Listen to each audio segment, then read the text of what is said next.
ಪ್ರಧಾನಿ ನರೇಂದ್ರ ಮೋದಿ ಭೇಟಿ ಹಿನ್ನೆಲೆ ಉಡುಪಿ ನಗರ ಸಂಪೂರ್ಣವಾಗಿ ಸಜ್ಜಾಗಿರುವಂಥದ್ದು. ಕೃಷ್ಣಾನಗರಿ ಉಡುಪಿಗೆ ಪ್ರಧಾನಿ ಭೇಟಿ ಹಿನ್ನೆಲೆಯಲ್ಲಿ ಉಡುಪಿ ಸಂಪೂರ್ಣವಾಗಿ ಕೇಸರಿಮಯವಾಗಿದೆ ಅಂತಲೇ ಹೇಳ್ಬೋದು. ನಾವು ಚಿತ್ರಣವನ್ನು ಗಮನಿಸ್ಬೋದು. ಇದೇ ರಸ್ತೆಯ ಮೂಲಕ ಪ್ರಧಾನಿ ನರೇಂದ್ರ ಮೋದಿ ಅವರು ಶ್ರೀಕೃಷ್ಣ ಮಠಕ್ಕೆ ಭೇಟಿ ನೀಡಲಿರುವಂಥದ್ದು.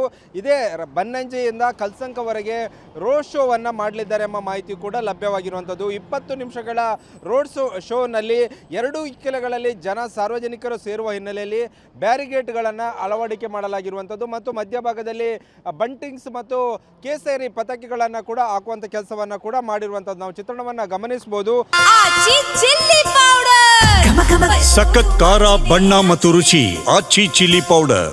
ಇದು ಬನ್ನಂಜೆ ಮತ್ತು ಕಲ್ಸಂಕವನ್ನು ಸಂಪರ್ಕ ಮಾಡುವಂಥ ಒಂದು ಹೆದ್ದಾರಿಯಾಗಿರುವಂಥದ್ದು. ಈ ಒಂದು ರಸ್ತೆಯ ಮೂಲಕವೇ ಪ್ರಧಾನಿ ನರೇಂದ್ರ ಮೋದಿ ಅವರು ಸುಮಾರು 20 ನಿಮಿಷಗಳ ಕಾಲ ಒಂದು ರೋಡ್ ಶೋ ಮಾಡಲಿದ್ದಾರೆ ಎಂಬ ಮಾಹಿತಿ ಕೂಡ ಅಧಿಕೃತವಾಗಿರುವಂಥದ್ದು. ನಾವು ಬ್ಯಾರಿಗೇಟ್ಗಳನ್ನು ಕೂಡ ಗಮನಿಸ್ಬೋದು.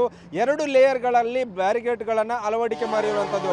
ಒಂದು ಬ್ಯಾರಿಗೇಟ್ನಲ್ಲಿ ಪೊಲೀಸ್ಗಳಿಗೆ ಪೊಲೀಸ್ ಬಂದೋಬಸ್ತಿಗೆ ನಿಯೋಜನೆ ಮಾಡಿದರೆ ಮತ್ತು ಸಾರ್ವಜನಿಕರಿಗೆ ಒಂದು ನಿಲ್ಲಿಕೆ ವ್ಯವಸ್ಥೆಯನ್ನು ಕೂಡ ಮಾಡಿರುವಂಥದ್ದು ನಾವು ಚಿತ್ರಣವನ್ನು ಗಮನಿಸ್ಬೋದು. ಯಾವುದೇ ಒಂದು ಅಹಿತಕರ ಘಟನೆ ನಡಿಬಾರ್ದು ಎನ್ನುವ ನಿಟ್ಟಿನಲ್ಲಿ ಪೊಲೀಸನ್ನು ಹೆಚ್ಚಿನ ಸಂಖ್ಯೆಯಲ್ಲಿ ಉಡುಪಿಗೆ ಪೊಲೀಸರು ನಿಯೋಜನೆ ಮಾಡಿರುವಂಥದ್ದು.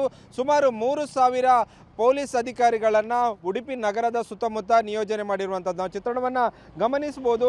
ಸಂಪೂರ್ಣವಾಗಿ ಉಡುಪಿ ನಗರ ಕೇಸರಿಮಯವಾಗಿದೆ ಅಂತಲೇ ಹೇಳ್ಬೋದು. ಇನ್ನೇನು ಕ್ಷಣಗಣನೆ ಪ್ರಧಾನಿ ನರೇಂದ್ರ ಮೋದಿ ಭೇಟಿಗೆ ಕ್ಷಣಗಣನೆ ಆರಂಭವಾಗಿರುವಂಥದ್ದು. ಈ ಹಿನ್ನೆಲೆಯಲ್ಲಿ ಕೊನೆಯ ಹಂತದ ಸಿದ್ಧತೆಯಲ್ಲಿ ಉಡುಪಿ ಪೊಲೀಸರು ಮತ್ತು ಜಿಲ್ಲಾಡಳಿತ ಇರುವಂಥದ್ದು. ಮತ್ತೊಂದು ಕಡೆಯಲ್ಲಿ ಕೃಷ್ಣ ಮಠ ಸಂಪೂರ್ಣವಾಗಿ ನರೇಂದ್ರ ಮೋದಿ ಭೇಟಿ ಹಿನ್ನೆಲೆಯಲ್ಲಿ ವಿವಿಧ ಕಾರ್ಯಕ್ರಮದಲ್ಲಿ ಭಾಗವಹಿಸುವ ಹಿನ್ನೆಲೆಯಲ್ಲಿ ಕೃಷ್ಣ ಮಠದಲ್ಲಿ ಎಲ್ಲ ರೀತಿಯ ಸಿದ್ಧತೆಗಳನ್ನು ಮಾಡಿಕೊಂಡಿರುವಂಥದ್ದು.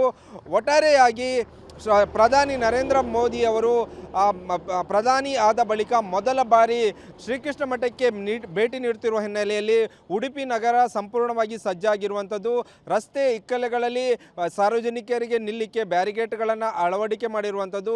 20 ನಿಮಿಷಗಳ ರೋಡ್ ಶೋ ಏನಿದೆ ಆ ಒಂದು ಸಂದರ್ಭದಲ್ಲಿ ಯಾವುದೇ ಒಂದು ಅಹಿತಕರ ಘಟನೆ ನಡೀಬಾರ್ದು ಎನ್ನುವ ನಿಟ್ಟಿನಲ್ಲಿ 200 ಮೀಟರ್ಗೆ ಒಂದು ಪೊಲೀಸರನ್ನು ನಿಯೋಜನೆ ಮಾಡಿರುವಂಥದ್ದು ಮತ್ತು 250 ಮೀಟರ್ಗೆ ಒಂದೊಂದು ASIಗಳನ್ನು ಕೂಡ ನಿಯೋಜನೆ ಮಾಡಿರುವಂಥದ್ದು. ಒಟ್ಟಾರೆ ಉಡುಪಿ ನಗರ ಸಂಪೂರ್ಣವಾಗಿ ಕಾಕಿ ಸರ್ಪಗಾವಲ್ನಿಂದ ಒಂದು ಕಣ್ಗಾವಲಿರುವಂಥದ್ದು.